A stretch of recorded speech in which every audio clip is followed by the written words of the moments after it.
Hola Mzansi, welcome back to another review with me, your girl, your Tswanahan. Of course, this is Talks with Tswanahan, and we are going to be talking all things reviews. And if you've not subscribed to the channel, kindly do so. And if it's your first time coming across my channel, remember to subscribe and like the video. Now, guys, let's talk about Married at First Sight. Prince has to go. Prince has to go home, find himself, get a good therapist to actually, help him find his way around life and women, because all I saw with this guy is humbling. Like, he is forever fighting to humble or essay to. Like, girl is calm, is humble herself. She's just, a girl, man. She's a girl. She's a keeper. I don't know why those men out there let her go as far as going to this show to look for a husband, because girl is just your girl.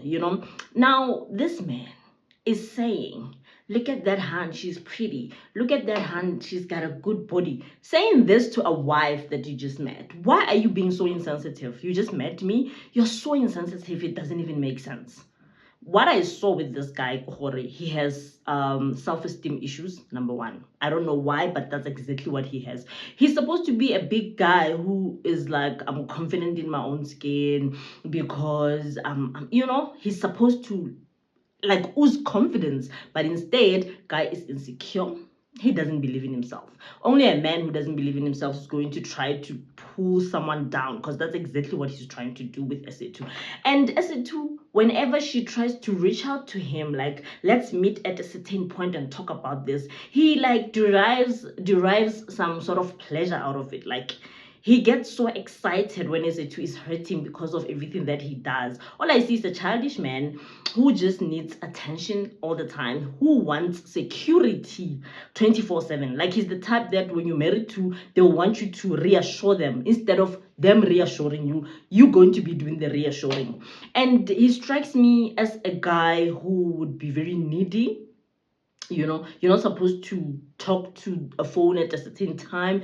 That's the vibe that he's giving me. Because tell me why he is mad about what he saw on SA2's phone that was backdated to years back. As if you don't have a history. As we speak right now, he's sitting on top of things like he is married. Customary marriages are marriage. You don't have to go to Home Affairs. You are married in Community of Property know-how. So this guy is married. He didn't disclose that. So you are here mad that SA2 was bonking someone years back, and you have the nerve to shut the door on her and take your bags and take off your ring. Imagine having a husband like that who takes off their ring whenever they married you, who packs their bag and leaves the house whenever they married you. Guys, I always say it's very important that when you are married, you actually laiwa. Ka Setswana ra re wa laiwa. Go botlhokwa go laiwa because you cannot be a man and you don't want to lead. Instead, you want to leave.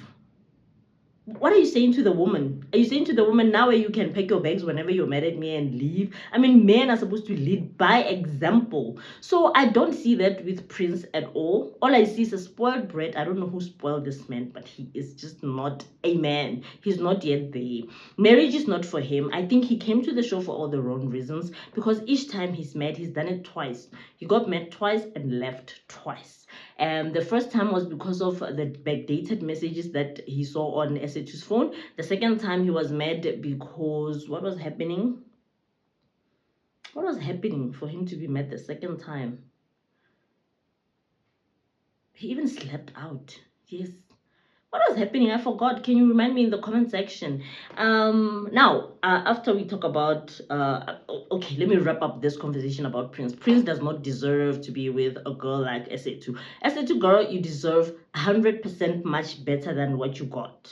Definitely. Prince needs to go home, get counseling, and just calm down through life. I wrote a few things down. So I'm gonna talk next about Lesiba and Matshidiso. Lesiba is your street guy. Lesiba is a guy who doesn't care about anything, who's carefree, and who also knows what exactly he's doing here. Remember his friends said Lesiba has no business to be here looking for a wife. I believe them. They know him. You know how they see him? They see him as the street guy who is still very playful, who doesn't keep relationships for long, who explores women, because he knows so much about women. Did you hear what he said? He says, when you are with a woman, you need to put them at a certain position especially how you treat them. You know, you need to pamper them, make them feel seen, make them feel wanted, make them, even though I'm not quoting him, but that's exactly what he meant when he said those things. The things that he said about women gave me an impression that guy knows his women. You know, he's been around, he plays this game and he plays it well.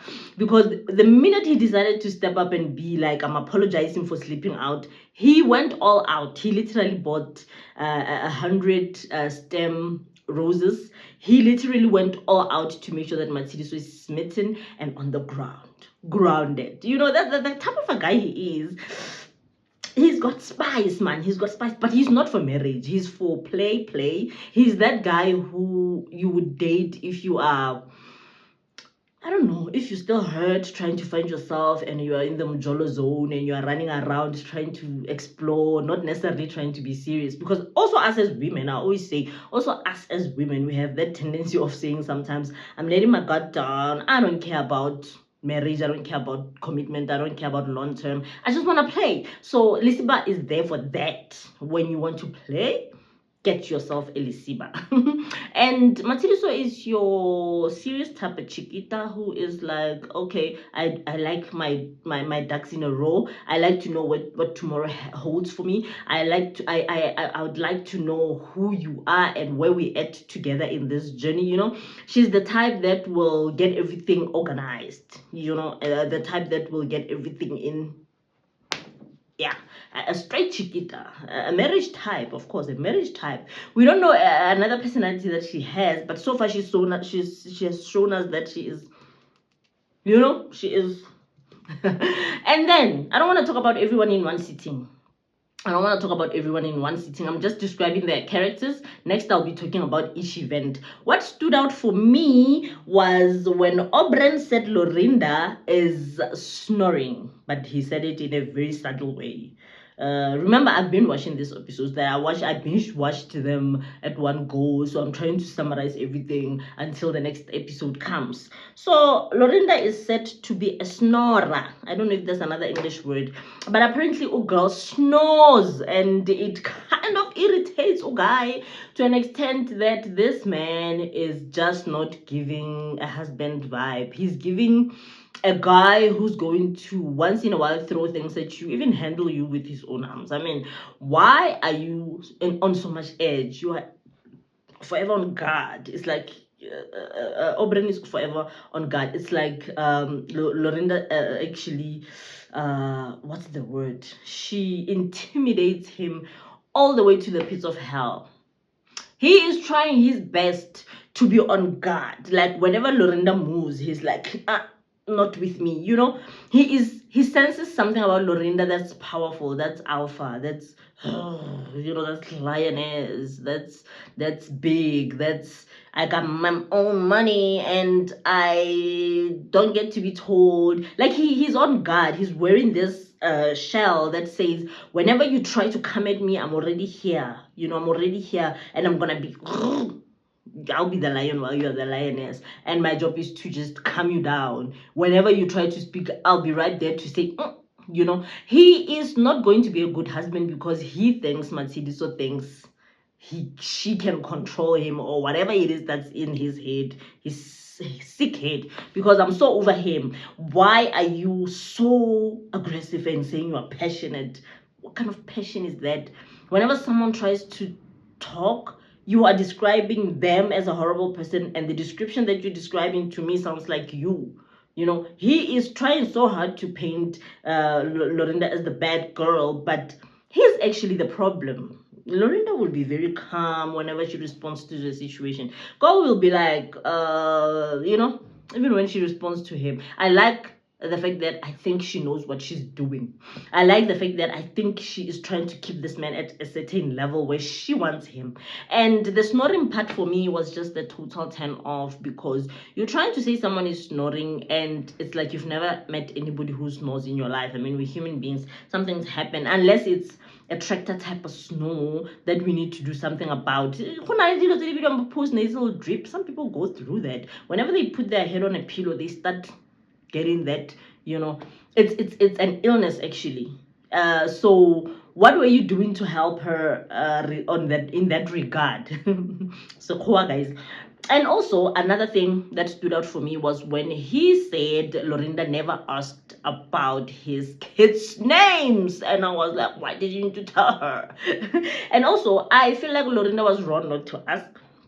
I mean, I was gonna at least pretend and ask, oh, your firstborn, what's her name or his name? What does she like? Oh, we should do ice cream with them as an introduction someday soon because I'm your wife now. And then leave it at that. You know, I wouldn't push too much, but I would just sugarcoat it on top and brush and then let it go. But Lorinda doesn't seem to be interested because girl doesn't have her own kids.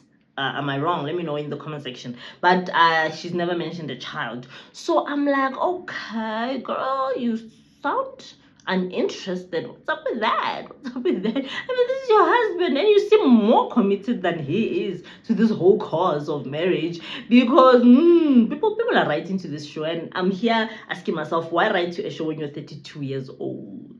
Just 32.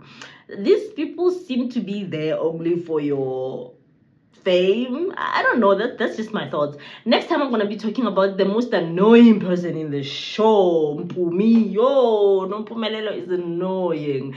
Hulani, other people are saying he's too soft, too weak type of man, too marshmallow. Mpumelelo is gonna take advantage of the situation, of the type of a person he is. We're gonna be talking about that on my next review upload. Your Tswana has come and reviewed your show, your favorite show in Mzansi right now, and we wait for the next episode. But I'll be reviewing, as I say, Nompumelelo maybe tomorrow. Let me know how you like this, and if you like it without writing or letting me know, just go ahead and do my thumb up over there, press it, and it will reflect on my side, even though I won't know it's you, but I will appreciate. And also subscribe, and I promise you a long journey that's going to be very fun. Join the family, subscribe to the channel. Your Tswana will be tapping out. Thanks a lot for watching.